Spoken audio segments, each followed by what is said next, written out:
Welcome, everyone. Welcome to the latest episode of Analog Allies, episode 2. I am RGT85, joined as always by Brett. Brett, how are we doing?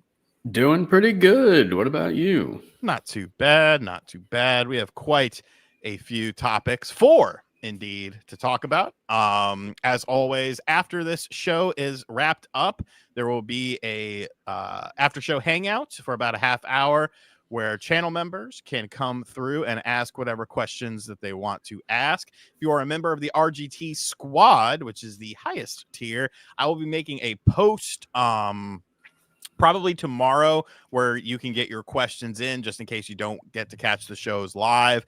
And Brett and I will be doing a Q&A video dedicated to that. So make sure you check out that tier if you want to get involved. But all channel members do have options of coming through the after show. But the way this show works is I have 2 topics. Brett has 2 topics. We don't know what each other's topics are. And then we talk about these topics. All super chats will be read when applicable. Brett, I'm going to have you start out with the first topic. I was kind of hoping you would go first because I feel like my topics aren't going to be as cool. But I mean, it's whatever. All right, Sean. So Xbox is folding in terms of no more exclusive games. That much is clear. So the question is, what are they going to do to make their next hardware even slightly interesting enough to buy if there's literally no exclusive games at all? Is there something else that they could do to make it interesting for consumers? You know what I mean? Well, I mean, you're obviously alluding to the fact that Forza Horizon 5 is confirmed to be coming to the PlayStation 5 this spring. And it's actually pretty interesting because really 2 of the best Xbox games of the past couple of years are now Forza Horizon 5 is one of them, yeah. And Indiana Jones. Yeah. And they're both coming to PlayStation 5 this spring.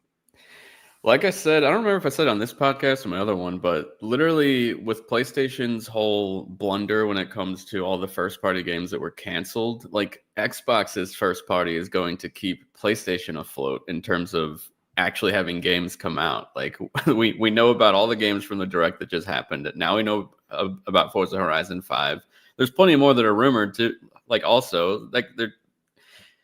So not only is PlayStation's getting a lot of brand new third-party games, but like during that time, before they even release any first-party stuff, because they don't really have much on the docket right now, they're going to be getting a huge backlog of Xbox games, and a lot of them which are really exciting. Like we're going to see Forza, we're going to see probably Halo, we're probably going to see Gears, we're going to see things like Flight Simulator, for God's sakes. Like all this shit's going to come to PlayStation. They are. It's funny. Going to keep it fed. They are putting their best and brightest on there. You know. Yeah. They're not putting fucking what was it, Redfall? No. I mean, they're putting good shit on there. So this is gonna be like Forza Horizon 5. I think is one of the best. I mean, it is my favorite racing game probably ever. Like in terms of a modern racing game. And the thing of it is that PlayStation does not have a first-party counterpart. You can make the case, Forza, because Forza was created to go after Gran Turismo, and then they also started doing the Horizon games as well, which were kind of an alternative. PlayStation does not make a semi-realistic, arcadey, open-world racing game.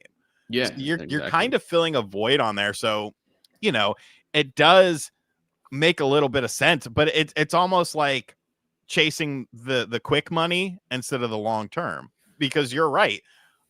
I don't see the point in really buying like if I didn't do this, what would be the point of buying an Xbox next generation? How are you going to sell me on this? I guess it all really comes down to Game Pass. Yeah, that's like the only thing I can think of. But that's not enough for the consumer, like the average consumer. Like most people don't care about that. I think the problem is that Xbox, you see their hardware sales going down.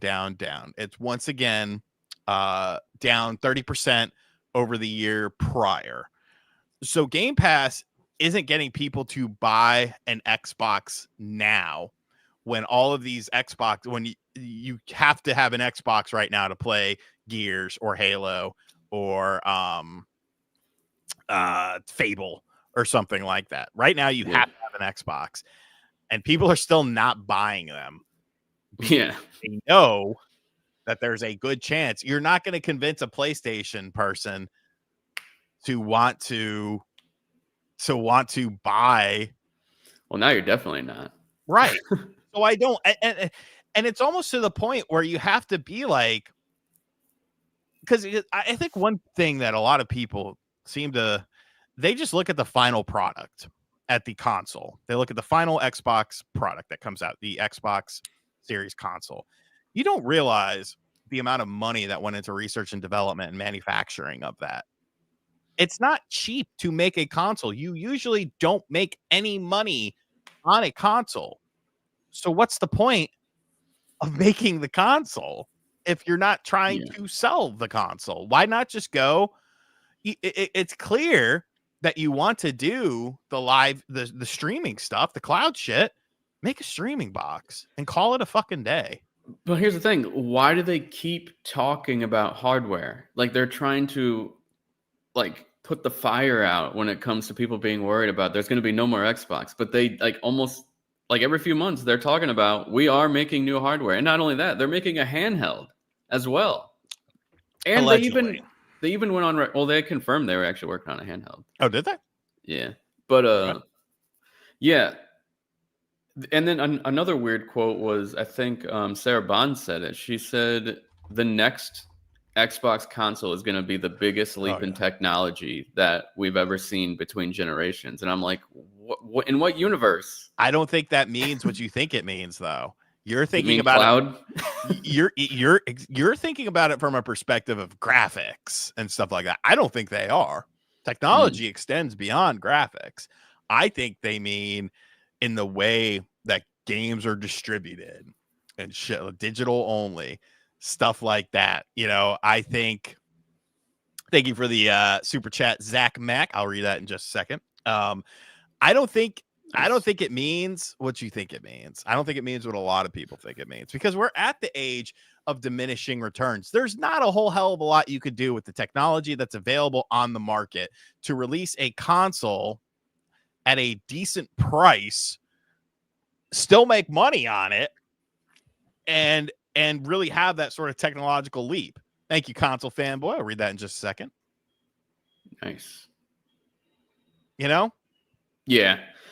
I don't know what the hell they're gonna why they keep talking about hardware when they're clearly, at least on paper, they're going the exact Sega route, are they not? Like they're putting all their games on other platforms, and it's weird that they keep talking about hardware so much. It doesn't seem like there's going to be much more hardware. And here's the thing. One quote that really bothered me is they were like, we put those 4 games on PlayStation and Nintendo Switch, and we saw no difference in our player base at all.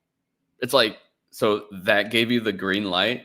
You truly think that if you put everything, Halo, Gears, Forza, Fable, on these other platforms, that's not going to make a substantial difference?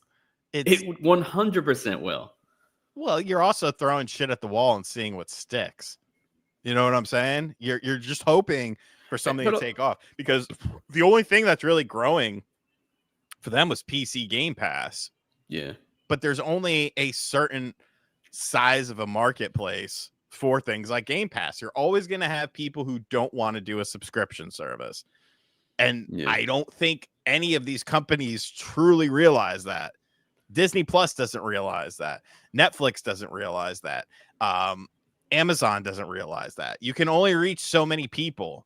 And when you start to see a downturn, you're not automatically going to have a huge upswing again. You could get all the content in the world. You're still not going to convince certain people to want to get involved with a streaming service. Yeah. If anything, I have too many streaming services. I'm trying to weed them out a little bit. Yeah, I don't have many either. I do Game Pass, Disney Plus. No, I'm talking about from a TV perspective. Oh, yeah, I do Disney Plus. Well, I do the Disney Plus Hulu bundle, and then everything else I just mooch. And then the thing is, the prices keep going up. If I buy a game dude, it's horrible. for $60, I bought the game for $60. Now my subscription fee is going up. It's going up this much, and then there's another jump, and then you're taking away content from me. We cut the cord, and now we're paying more than when we had the cord. Yeah. That all went a terrible way. It went exactly how companies knew it would go. It went exactly how companies knew it would go. Start small, get people addicted, and they saw one success story, and they're like, "Well, we have a catalog. We can do that too. We can figure out some stuff." Zach Mack with $1.99. RGT, when will my Seattle Supersonics come back? I mean, there's been long-term rumors. What was the team that was thinking about moving there? I can't even remember who it was now. I mean, it makes sense. Seattle is a decent basketball town, and I mean, the Sonics, obviously, some of that goes to Sean Kemp. But it was a basketball town for sure. Console fanboy, Xbox should just pull a Sega and focus on software only. Their hardware days should be over with. Also, RGT85 is the king of YouTube and cameos. Thank you, console fanboy. And yeah, I really do think that that's what they're doing, basically. I think they're doing it, but they're not. They're trying to have their cake and eat it too with the hardware stuff. And I hate when I see these goddamn journalists take everything that Xbox says at face value. They're not leaving the console market. Phil just said it. I'm like, dude, Phil just told you less than a year ago that only 4 games were coming, and Indiana Jones wasn't one of them. Why would you believe this person? Why are you so attached to the teat of the source of information when the source has been proven to not be truthful? Sorry, go ahead. No, it's not like this change happens overnight. Indiana Jones was not decided on a whim. They knew when they were making that game, this motherfucker's going to PlayStation as well. Yeah. And dude, I gotta say, like, Phil had me, he had me for a long time. Like, I really liked Xbox's vision, and when they picked up all those studios, like the initial pickup of like Playground and Ninja Theory, like I was like, okay, they're starting to build a first party catalog so that they can actually start to get more exclusive games, because everyone loved PlayStation's exclusive games during the PS4 generation. So they're like, we got to get in on this. They buy up so many studios and 2 publishers, and they're finally at the point where they're going to start being able to churn out games like it ain't nothing. And the second they get to this point where it's looking like they could have a great, like, not beat PS5, but definitely shrink the gap between the two, like the hardware sales between the both. But they wussied out. They just gave up, and now they're done. And it sucks that Phil really had me. He really convinced me about their vision. And I was a PlayStation guy. You know this. Yep. I was so PlayStation, dude. I switched to Series X as my main console. I still play my PS5 plenty, but as like I buy all my third-party games on Xbox. I'm subscribed to Game Pass. I actually like the controller more. I loved the Xbox ecosystem, and it's been ramping up this generation to finally become something really special. And the second we get there, they just dip out, and it's over. And I'm pretty pissed because I had like a PlayStation profile with like 80 platinum trophies, and I could have gotten like more trophies, but I switched to Xbox like a dummy. And the thing of it is that fuck, I lost what I was gonna say. Fuck, I don't remember what I was gonna say. All right. But yeah, it's not a great look, and you can't say one thing and then do another and then just keep saying things that you think people want to hear. Oh, I know what I was gonna say. Oh, when they were purchasing those studios, they were putting out messaging that, hey, we're buying this for Xbox gamers. So that you have there was no multi-platform talk or anything like that. It was, this is for Xbox. Especially with Bethesda. Like they literally said, this is for exclusive games that like for our platform. Like, yes. And dude, and you remember when Starfield was like first revealed in terms of like the gameplay, behind Sarah Bond on the big screen, it giant words, Xbox exclusive. Like that was the original plan, I think, but plans change. And or do they? I mean, I don't know. It seemed like the original plan was to honestly pick up these studios, make some exclusive bangers, get our hardware out there, make people fall in love with it, have Game Pass, the best deal in gaming, which it still is. But yeah. I mean, the thing about Game Pass is they're probably losing money on it. You have to pay these companies to put the games on there. You have to pay the developers to make these first-party games. And that's probably why these first-party games are going over to other platforms, because you're trying to recoup some of that money. Exactly. That's exactly what's happening, especially after Activision. And then a similar thing that I think is going to happen is we know Sony just spent so much money and wasted it on all those service games. They're going to want to recoup that money. I bet we start seeing a lot more stuff on Switch or Switch 2 from Sony. We saw Lego Horizon, which could have been a Sony or Lego thing. I'm not sure, but no, it was Sony. Yeah, I couldn't remember. It was Sony. I bet we see more, dude. Brian Crystal with a $2 dono. Where's Quest 64? This is tyranny, Nintendo. Quest 64. Don't you hate Quest 64? It's exactly where it needs to be. France B coming through, aka Todd Howard. Todd Howard on 20 stash memberships. If you get a membership, make sure you give Todd Howard a big thank you. And Todd, I know we're bashing your company a little bit, but you know, like we didn't expect this. You know, some games made sense to move over. Some games, not so much. And now Forza's a bad decision. That's bad. That's waving the white flag to me. That 100, like these other ones, not as much. No, not at all. But Forza, it's always been, Xbox is always the three pillar Forza, Gears, Halo. That is Xbox, and it has not changed pretty much since the 360 generation. And now they are literally like it's done, which I have heard countless times now. This is the nail in the coffin of Xbox. So we could be wrong. I don't know, but I mean, this seems like they're giving up. In response to that, you have to remember one thing about Microsoft. They spend money on failures. Remember the Surface, how that was supposed to take over the iPad and it never did? They still make new Surface tablets. And it's like, why are you making this? Nobody's buying a fucking Surface tablet, but they still make them and they still make new ones. The problem is Microsoft has too much money and they can make it, you know, because of fucking Windows. Everything has Windows. So you can make things. Yes, I did tweet it. No, I didn't see it. My bad. Jesus. Are you sure? No, you didn't. Did the tweet not send? I sent it from my phone. I'm loading it. And the last thing you posted was 3 hours ago. Let's take a gander here. Sending post. I'll hit send now. All right, that's sent. Yeah, so I don't know, man. It's a terrible look. The optics are terrible. This is terrible. Like, this is terrible for Xbox's image, like, more than anything. Like, they're losing a part of their identity. And I mean, I don't know. I'm just bittersweet because, like I said, I actually believed in Xbox for a hot minute there.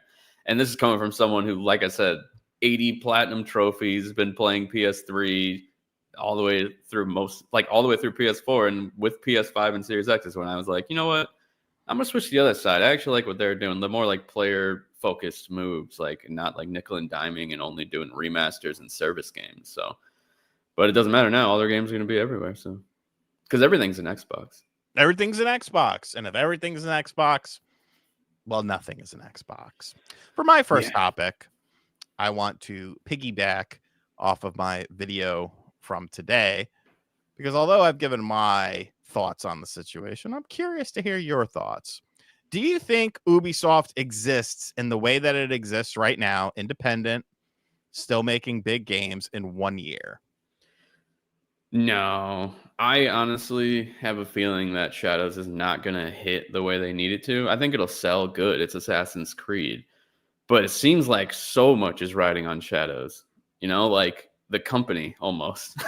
Yes. And I don't know if it's going to hit those numbers, especially with like Ghost of Yotei coming soon. Like people are going to want, like, I don't know. I just feel like the hype for this one is not as big as like Valhalla was or Odyssey, but I could be wrong. I'm not super into Assassin's Creed anymore, but I think it's going to disappoint in terms of the financials and the critical reception.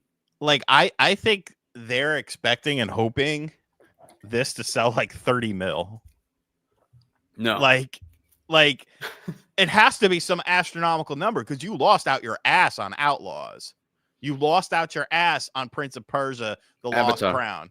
You lost out. I fucking forgot about Avatar. I forgot about it too. You lost out your ass on Avatar. You lost out your ass on Skull and Bones.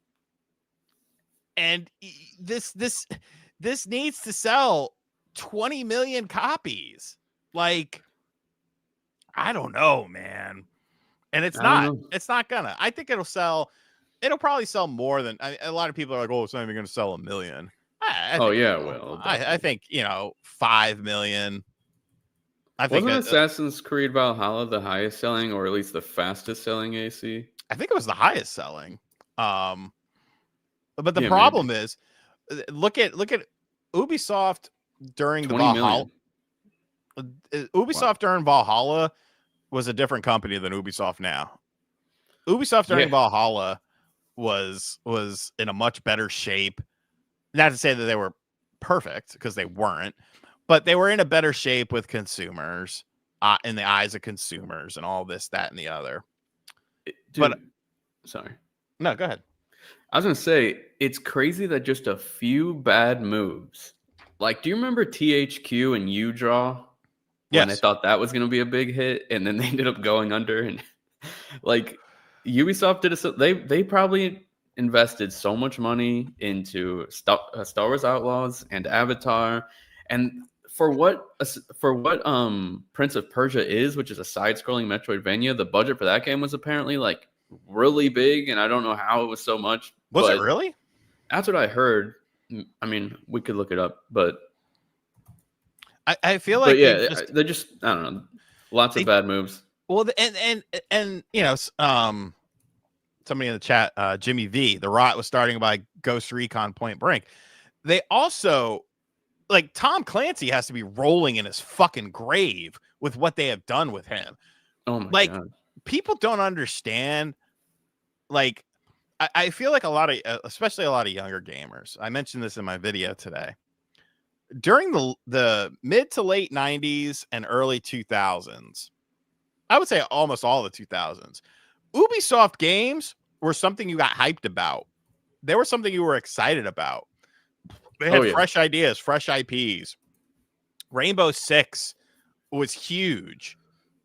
It was so big, they ported it to the Nintendo fucking 64 because PC gamers were fucking, all over it.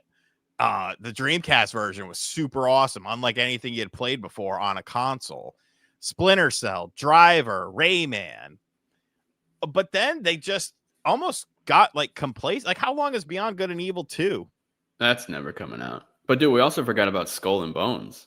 Remember that? I mentioned that. But yeah. Oh, you didn't. Skull and Bones was supposed to be, a quadruple A game. That's crazy. Apparently the budget was around 200 million, which for nowadays that's kind of small, sadly. But in like Prince of Persia? No. For Skull and Bones. Oh. No. I don't think that's you also have to account like time and shit like that. It definitely costs more than that. I think that might have been, I believe that.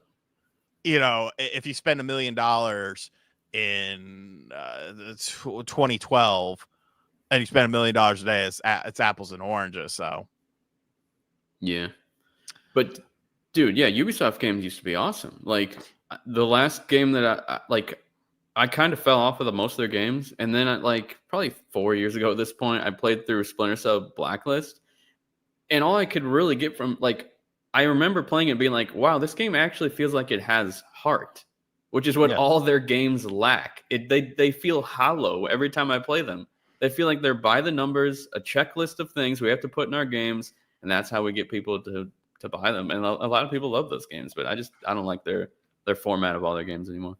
Console Fanboy with a $9.99 RGT. You got to check out this new podcast called Next Gen Nostalgia. It's great. Shout out to Next Gen Nostalgia. Also, I think wokeism killed Ubisoft. Wokeism kills everything it touches. I mean, the problem with that is what's considered woke is it's a very broad stroke. And I feel like the stroke just seems to keep getting broader and broader for a lot of things, to be real, there are gamers, and I think it's a small subsect. I don't think it's as big and as amplified as the internet makes it out to be, but there are gamers where they see a black character in a game, even if it's like any sort of game. Oh, it's woke. A woman character. Oh, it's woke. A game like Watchdog Legions. Yeah. I mean, when you look at the concept, when you look at what Watch Dogs was, they changed it. Legion Legion was the last one, right? Yeah, one where you play as like any character in the world. Yeah, but look at those characters. Yeah, they're all fucking. There's no like normal person in this world, and it's kind of like it's almost like the Saints Row effect. Where like you lean into something so much that it loses its original identity and stuff like that. Like something like South of Midnight. People are saying that game's woke because I don't think so. a black chick in Louisiana, and it tells like I love the whole vibe stories. of that game. Like come on, man, look into Hoodoo. Like that's a real thing. They've made. There's been movies on it and stuff like that. Like. I don't see that game as woke. To me, something being woke would be like Mario is now, a bisexual, gender fluid person. And Mario, it's just like, of all people. Like, why? Because one of my favorite games of all time, if it came out today, I guarantee you people would call it woke. And that's Metal Gear Solid 2. The story is all about politics. The characters, a Romanian bisexual vampire, a black chick with a lot of electric abilities and stuff, being Raiden. Like, I feel like people would say that game would be considered like woke, and it's not. I think when you sacrifice your story or you sacrifice something that you want to do in lieu of hitting a checkbox or something like that, and that becomes a bit problematic. Making Obi-Wan Kenobi, this is evidently a thing. There's a writer who's been writing like canon Star Wars stories, and now Obi-Wan was like bisexual when he was like 16 or something like that, and I'm like, what's the point? Like, why is that relevant? Like, how is that relevant? So I think it's I think it's a, you got to look at it on a case by case basis. Are there some things that are sus? Definitely. Is everything sus? Not really, but that's just my opinion on it. Yeah. Go ahead. No, go ahead. I generally don't really think about it much. In terms of things being like woke until like I'm playing them, because I see people like you said, I see people calling everything woke, and it's like, right. If everything is, nothing is, just like Xbox, right? But when I'm playing something, every now and then I will be like, okay, well, yeah, they're obviously pushing that in the game, but if I'm being honest, it typically doesn't usually bother me all that much if it's not that important in the game.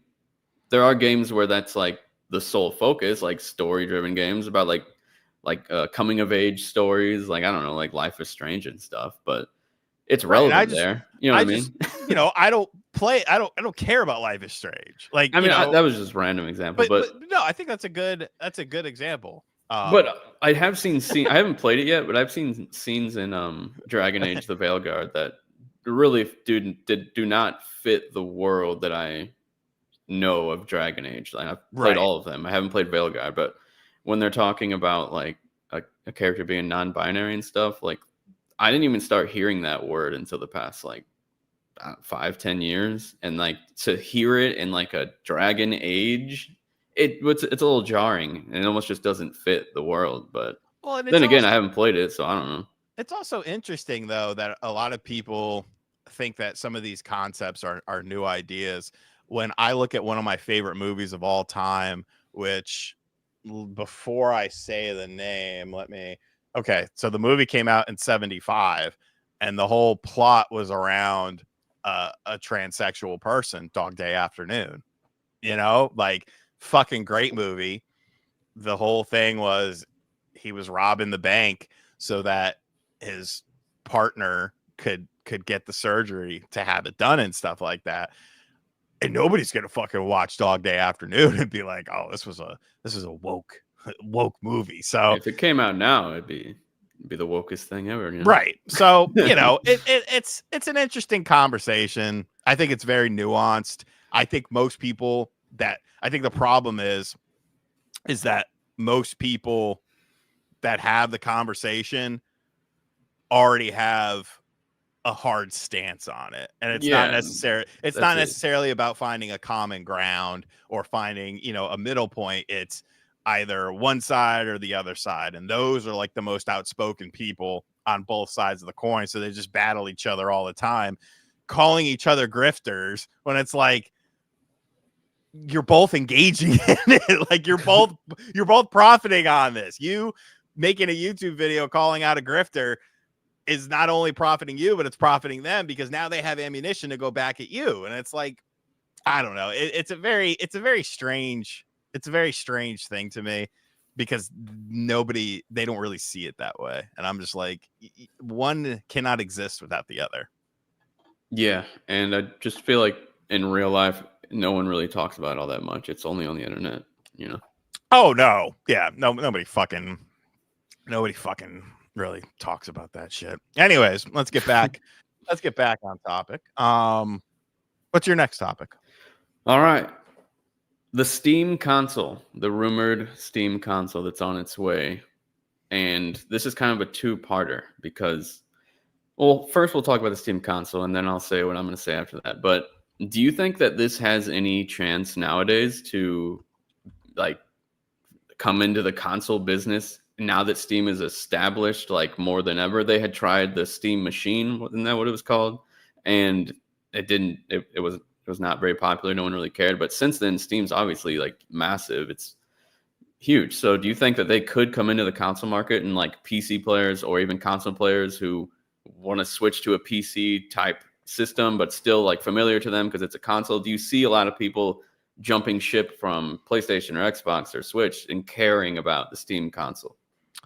I think it depends on specs and price. Yeah. Because if you make a console, if you essentially make a box, it's going to have a set of specifications.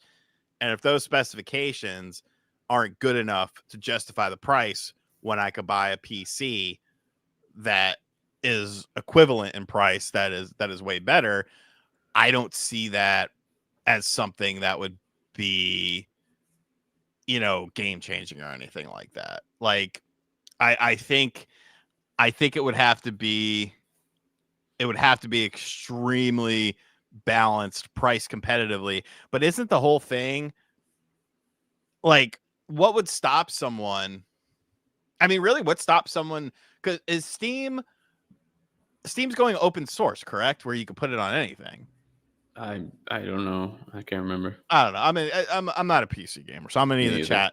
I just have the ROG. That's all I use. PC chat. Am I wrong about that? Because I thought the whole thing was like anyone could like make a machine for Steam OS now. Like the operating system was going to be available on like anything, which I guess it technically is like right now. Like I could get a mini PC. Okay, so Steam OC is going open. So like if that's the case, then wouldn't you have a bunch of almost like the 3DO, where several different companies, Panasonic, Gold Star, they all made 3DOs because anyone could make one. So then, is it going to be beneficial? Like if Steam had control of it and said a Steam console could only be made by Valve, that's one thing. But if Steam OS is out there, then you're going to have 100 fucking companies all making consoles that are just Steam boxes. Just in the US. Don't even get started on China. China will have fucking 1,000 different companies, making these Steam boxes. So would it be, a dent in? I guess the mindset would be, well, you're buying this Steam box and you're buying the games through Steam. So yeah, I mean, that's where all they would want their money. That's where all their money would come from, regardless. I don't think they'd be selling the hardware at a profit, but I also don't think they would manufacture a whole bunch of it and like have any dents in their profits or anything, But now here's my two-parter, because a lot of people have talked about this, to swing back on around to Xbox. What if with the next Xbox had Steam on it along with their own store? And for people who wanted to opt in to buying the PC version on their Xbox because most games, at least modern games, you can just buy and use a controller. You never have to like use a mouse and keyboard for anything. Like you have the ROG Ally, like you can do everything with a controller on that device on Steam. So if they put the entire Steam store on the next Xbox, that would include PlayStation's exclusives that are now on PC. They would include all of their own games that they'd still get a huge cut from, and they could still have their own store with everyone's library that they've had since the Xbox 360 carried over. The question is that possible, and could they do that? Because with the ROG Ally, they have this, like the Armor, is that what it's called? The Armor main Crate? screen? Yeah, Armor Crate. Yeah. Where it's literally, for people who don't have that, it's a main menu that shows you the latest games you've played. It's the thumbnail of the game. And in the bottom, like right corner, it shows whatever operating system or like whatever a launcher it comes from. So all you got to do is click the thumbnail, and it opens the launcher and opens the game. You don't need a mouse and keyboard or nothing. I could picture that translating to a console PC type like combination. And the thing is like, what really would Xbox have to lose doing that? Because someone might say, well, people aren't buying games on their store anymore, but they're already not like they don't care if people buy games on their store, obviously, or else they wouldn't be putting everything on PlayStation and Switch at this point. So I don't know. Could you picture Steam on the next Xbox if there is an Xbox? I mean, I don't necessarily see why not. To give a visual example here, this is kind of a basic way that it works, but yeah, I mean, you can access Xbox, you can access. Well, here's the thing, though. Go to all games. Go left. Okay, this isn't a real time thing. Oh, I thought that was your actual thing. No. So like when you go to all games, it just shows like the game's thumbnail, and then it has like the launcher in the corner, which is really cool. It like combines every launcher on PC and puts them in one menu, which that's basically a console. It's just, I don't know. I could picture that translating well to an actual console. It's an interesting theory. It's an interesting theory. I think of what it really boils down to is not necessarily who does it best, but who markets it the best. Yeah, Xbox is horrible at marketing. We talked about that last episode. Everybody go check it out after this. It really boils down to who can convince people that this is something that they need. Because I mean, technically you can already do this. Technically you can get a mini PC that automatically launches into Steam. Like big game, big TV mode and whatnot. Yeah. Yeah, like, you can already kind of do this, but it comes down to marketing it as something that you almost make it your own. You make it seem like you're the only one that exists that can do this because the other companies aren't as focused on marketing. And if you do that, I do think you could have success with it, but it's whether or not you know how to market the damn thing. And Pickle Sorry, I Rick, was reading that. Yeah. member of the channel for 6 months. By Brett's thought process, doesn't that mean Xbox could just do the same thing on the Steam Deck as a handheld? Like Xbox's handheld, or like on the Xbox console on the TV, like the same as a Steam Deck? Pickle Rick, please clarify. Yeah. Yeah, like, and here's a good point too. And Series X or S is more powerful than a mini PC at the same price. If I could use a Series X as a Steam Deck mini PC, I would buy one ASAP. There we go.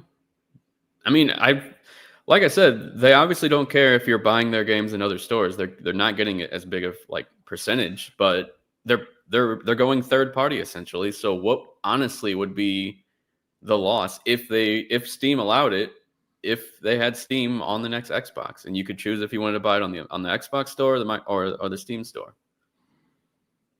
As a way to get into the handheld market and save money by not having to manufacture the device. So essentially putting Xbox as a thing on Steam Decks. I mean, that's kind of, I mean, their games are on Steam. Like a partner between the two companies.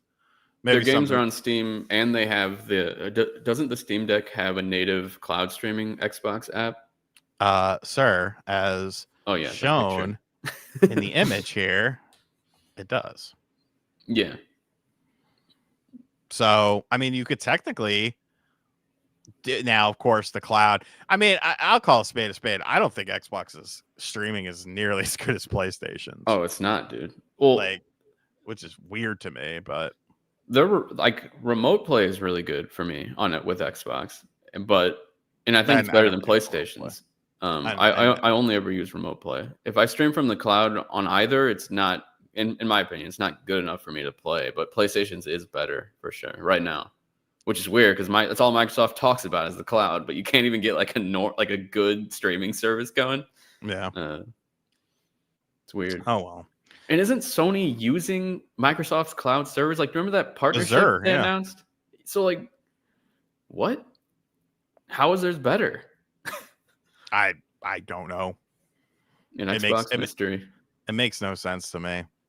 All right, my final topic will be: what do you think about this alleged Nintendo Direct?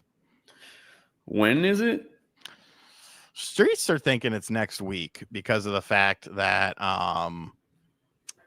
there's an investors meeting next week, and you're going to kind of stroll into those investors meeting and be like, console sales hit the shitter.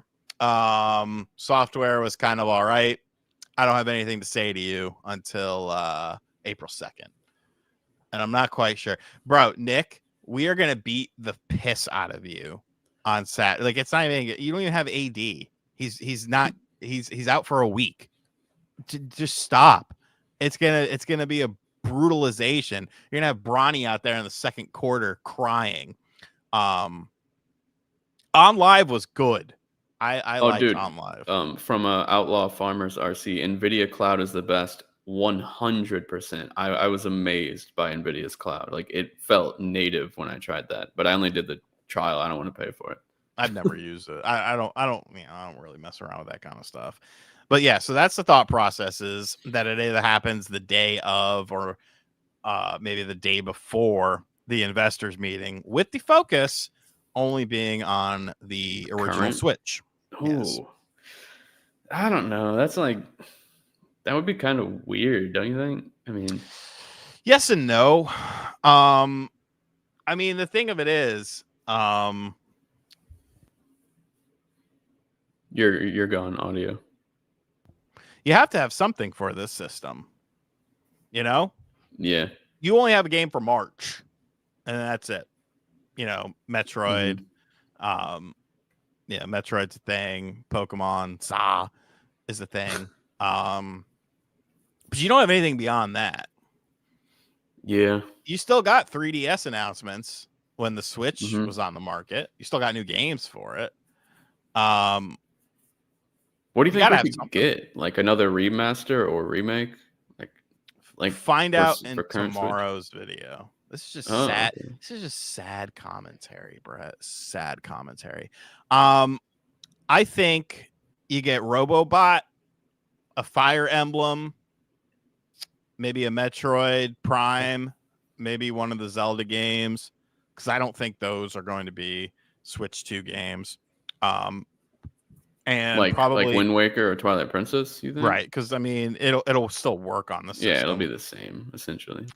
I think you get a smaller title from Nintendo, and then that's pretty much that could pretty much be your year for that. Yeah. I mean, I don't think it'd be anything significant, but enough to maybe make the investors happy or whatever. Right, and I mean that's the whole point. That would be Maybe the whole point of doing the direct. Maybe that day that they do that, if there's no direct, like maybe they'll have some type of blog post somewhere that gives us just a little bit more information about the Switch 2 that gets investors excited and gamers. You know what I mean? I think the investors are just going to ask questions, though. I mean, you can't avoid that. Yeah, you're gonna be questioned about it. Console Fanboy with the $1.99. They'll lose Switch Lite unless they make it an OLED. Now, Console Fanboy over on Game and Talk earlier said that he thinks they're going to make a Switch Lite OLED before leaving the Switch behind.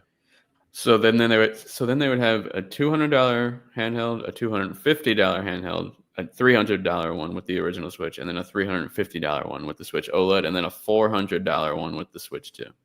I think you phase some of those out. I think the Switch OLED is done. I don't think they're manufacturing those anymore. Yeah. I don't think they want to, because your new system doesn't have it's just a thing with it. Now it could be a way to clear out Switch Lite stock, like Medallion says. Throw a little fancy OLED screen on there. Mm-hmm. Try to get some late sales. You could maybe phase out the original Switch Lite. Yeah. But that would be weird, because then you would have a Switch Lite OLED and then the original Switch thing. I don't see him doing OLED Switch Lite. I think it's too late. It's a little too late for it, because you got to R&D that. You got to find a screen manufacturer, this, that, and the other. And again, the Switch 2 doesn't have an OLED screen, so I don't think they would want to really talk about how their old console has one and their new one doesn't, Right. It would seem, but I don't know, because they did have new 2DS and 3DS shit. After the Switch was announced? I think so. I think the new 3DS came out before the Switch was around, at least. It might have been announced. Yeah, you might be right on that. Outlaw Farmers RC. Have I played the new Tokyo Extreme Racer? It's so old school with amazing, clean, new menu. Reminds me of PS3 era vibes. So good. So I did see that it is in early access. I have watched a bunch of videos on it. I haven't bought it quite yet. I'm kind of waiting to see what it does with console, but I am very interested in it. I thought it looked fantastic, and I'm glad to see that it seems to be doing well. Like, people are excited to play it, and people seem to be like enjoying it. You know what I'm saying? Like, it's a quality, fun game that doesn't have a million. So Tokyo Extreme Racer originally started. Well, originally the first Tokyo Extreme Racer ever was on Dreamcast, and then Tokyo Extreme Racer 2, which was rebranded as Zero, came out on PS2, and then they got Tokyo Extreme Racer 3, and then it's basically like you race on a highway. You flash your lights at people. There's a life bar, and the further away you get from the person, the more their life bar drains. So it's a really fun, very addictive game. I think the problem with it is they never really kind of expanded into it, like, made it, put a little. Did Tokyo Extreme? No, Tokyo Extreme Racer 1 was a Dreamcast game. There was the Japanese game, which I think they get an English translation, but it wasn't called Tokyo Extreme Racer. It was fuck was the name of that game? Now I gotta look it up. Shotokan or whatever it was called. Which was so those games were PS1, and you had the one on the Saturn as well, which was Highway 2000. But as far as like being named Tokyo Extreme Racer, that was first on Dreamcast. I'm getting some like underground, like Need for Speed Underground vibes with like the neon under the car, like the Underglow or whatever it's called. Yeah, I still have a copy of Tokyo Extreme Racer 2. Damn. Played this game many of times. One of my favorite Dreamcast games, and really was a great reason to own a Dreamcast. It came out at a really good time too, because you had like Fast and the Furious popping off and shit like that. So it was really good. It was really good shit. To bring everything back though, do you think there is point in doing a direct next week potential, or let's just say anytime in February? I mean, we got a little bit of a wait until April. So what if they do have like a couple more games for us that are coming out on the current Switch? Like I could actually kind of imagine that, because Nintendo tends to keep things close to their chest, and then suddenly Luigi's Mansion 3 is like a month or two away. Like they just announce it and then it's out, you know? Yeah. I mean, it depends on turnaround time and stuff like that. As far as, but I mean, they are still going to support the Switch 1. For sure. You don't have anything beyond Xenoblade Chronicles X that's dated. So you got to show off something. There hasn't been a standard. It's been a while since we had a standard Nintendo Direct too. Yeah, how long has it been? I'm pretty sure June. Was it June? Was there one in September? I feel like there wasn't one in September. It says 7 months ago on the last stream, I think. So that would have been June. Probably 8 months ago or something. Yeah. It just rounds down. Yeah. So you haven't had one in a very long time, almost 8 months. Unless you count the Super Nintendo World Direct from November. And you know what? That fucking pisses me off. I don't want directs for your goddamn fucking amusement park, theme parks, your movies. Yeah, it was June 18th. Games. You're right. June 18th. So, I mean, I guess you don't necessarily have to, but that June one kind of laid out everything for the rest of the year. And then they did the Donkey Kong we already knew about. So really Xenoblade Chronicles X Definitive, that was the only new game that we didn't know about. Yeah. So I think it's time. I think you have to have something for, you're not going to abandon 144 million people. So you got to do something. Pickle Rick says, I really hope we get the port of Wind Waker and Twilight Princess. Me too. Like, I cannot believe we went the entire generation without those games ported. Like, it's actually crazy. I mean, it would make sense to do it because they want to have a Zelda game every year, and you don't have one for this year. I would be kind of pissed because I finally was like, they're never going to do it. And I've put like 6 hours into Twilight Princess on Dolphin emulator. And I mean, you're not going to be so mad. I mean, they're not going to change anything. No, I know, but I'd still rather play like the real version. That is real. What are you talking about? Well, I'm playing the GameCube version, and there's no widescreen support, and that's bothered me the entire time. Why didn't you just play it on Cemu? The Wii version? The Wii U version. Oh, you told me that was a lot harder to get on ROG Ally, so I didn't. I mean, not that much harder. Oh, you son of a bitch. No, fuck you. You said, oh, just GameCube's fine. No, I didn't. Yes, you did. I don't know. I don't remember. I don't like there's no widescreen. That's all I wish there was. Some GameCube games have widescreen support, which is awesome, but that's not one of them. You can hack it. I did do that, but it knows that it's supposed to be like this, and it'll show you like most of the world, but there's so much pop in on the sides when you do that. It's extra annoying. I mean, it's still widescreen. Yeah, but I'm telling you, it is bad with that, dude. Oh, and when you do that, when it's in widescreen, anytime there's water, that would be like where there was black bars. The water just turns into straight up blurry, ugly puke. That's fucking. That is a feature. Oh yeah, That is a feature. It's one of the great features of hacking it. You think if they do release those two games, they do it as a double pack or individual at 40 apiece? I'd say 60 for both. 60 for both? You're fucking crazy. No, like 60 for both games combined.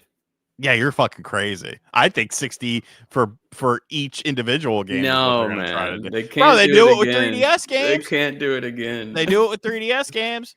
I wouldn't put it past Nintendo, but still. They might have charged you 50 for fucking whatchamacallit, the games on the Wii U, but we had to sell some games on the Wii U, pal. Dude, this would be the fourth console in a row that Twilight Princess was on. But you would buy it. Yeah. I would definitely would. RDX son fucking Christ. RDX son of a Fett. The donation. Love Xbox, but if there's no exclusives, then there's no point in consoles. Game Pass needs the console, and no console has sold based on good hardware. You're not wrong. And that's kind of a mentality that a lot of people have, but it seems like when you bring up that point, you have a barrage of idiots try and tell you that you're wrong about it. Not providing any facts to back it up, not providing any sort of information that would say, hey, wait a second, that's a valid claim. No. You don't have any of that. You just have, well, I think.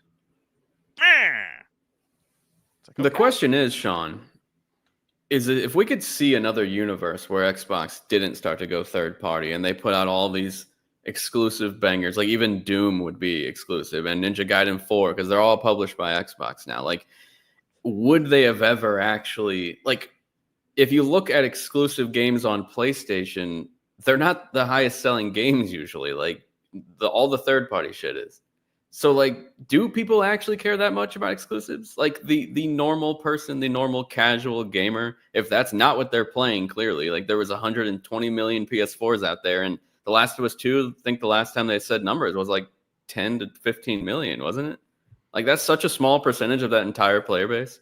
But you're also using Nintendo as an example, where the Switch attach rate was an Nintendo's in a different universe, I feel like. Yeah, I mean, the thing of it is Sony was probably very happy with Last of Us 2 sales. You know, I think the metrics are different. The thing of it is the PlayStation is now the default console. That's what I mean. I don't think there's any changing that. That's the problem. I think it helps. I think it gives you a case. I think it gives you a fighting chance, because at one point in time, the Xbox 360 was the default console. Yeah. I think it gives you a chance. Why did the Nintendo Switch sell well? Was it because it was great hardware?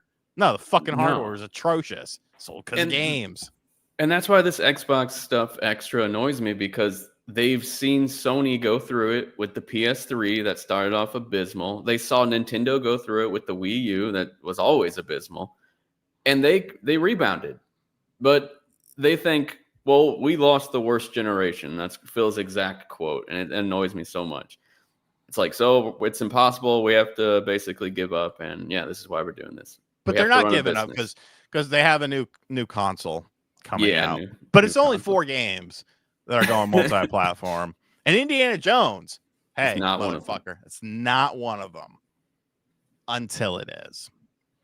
Well, folks, this has been a rousing episode of Analog Allies 2. Appreciate y'all hanging out with us. I'm going to drop Brett's Twitter in the chat. Make sure you go follow him over there. If you are a channel member or Todd Howard gifted you a channel membership, we will be live in a couple of minutes with the after show. We will be answering all of your questions and queries about other things. If you're an RGT squad member, be on the lookout for the community post that I'll be making probably tomorrow. If you're watching this after the fact, where you can ask questions and we'll do a dedicated video for that. Thank you guys for hanging out. Thanks for all the donations and all the channel memberships. You guys are awesome. And we will see you next week, 11 p.m. Eastern time. Maybe we'll have a direct to talk about. Maybe not. We'll see you on the after show, pal. Thanks for hanging out. See you.